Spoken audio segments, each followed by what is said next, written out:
நானும் அம்மாவும் இங்கே உட்காந்துட்டு இருக்கோன்னு பார்க்குறீங்களா? நாங்கள் வந்து கோயிலுக்கு தாங்க வந்திருக்கோம். இங்கே நாங்கள் வீட்டு பக்கத்துலேயே வந்து கைலாசநாதரும் காமாட்சி அம்மனும் இருக்காங்க. அவங்க 2 பேரையும் வந்து நல்லபடி சாமியை பார்த்தாச்சு, நல்லா கும்பிட்டாச்சு.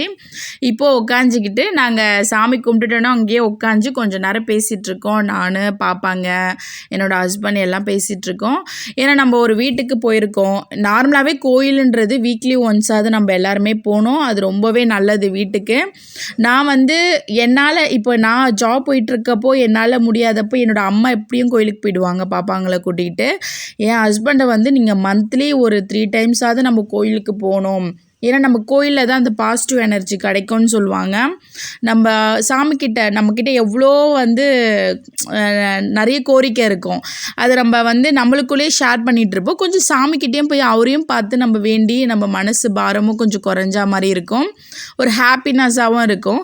அது நம்ம பண்ணுறது பசங்களுக்கும் அது பழக்கப்படுத்தணும்னு தான் நான் சொல்வேன். பசங்களுக்கு சொல்லியே நான் கொடுப்பேன். நல்லா படிக்கணும், நான் தான் ஃபஸ்ட்டு வரணும், அந்த மாதிரி நீங்கள் வேண்டிக்கோங்க.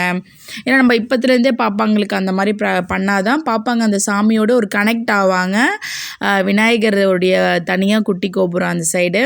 ஏன் பாப்பா சாமிக்கு தட்சணை போடணுன்ட்டு காசு எடுத்துகிட்டு வந்தாங்க. ஆனால் ஐயரு இல்லவே இல்லை. ஈவினிங்னால் வரமாட்டாராம், மார்னிங் டைம் மட்டும் தான் வருவாராம். நாங்கள் அன்றைக்கி ஈவினிங் தான் வந்தோம். நிறைய பேர் வந்திருந்தாங்க. எல்லாமே கைலாசநாதரோட கிட்ட உட்காந்துட்டு போயிடுவாங்க.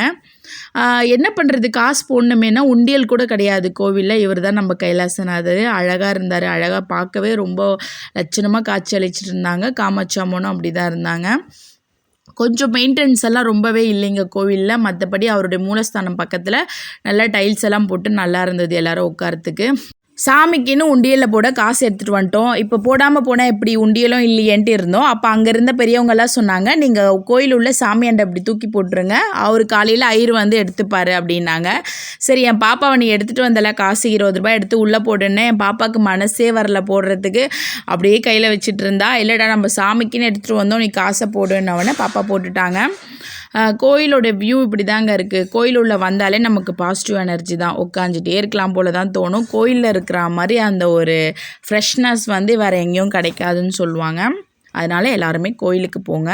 வீக்லி ஒன்ஸ் இல்லை மந்த்லி ட்வைஸாவது போயிட்டு கோயிலில் உட்காந்து சாமிக்கு முன்னாடி நீங்கள் உட்காந்துட்டு வர்றதே ரொம்பவே ஒரு ஹாப்பினஸ் கொடுக்கும். வீட்டுக்கும் சரி, எல்லாத்துக்குமே சரி, எல்லாருக்குமே. அப்புறம் கோயில் சாமி கும்பிட்டுட்டு சுற்றிட்டு அதுக்கப்புறம் வீட்டுக்கு வந்து சாப்பிட்டுட்டு தூங்கியாச்சு. பாய்.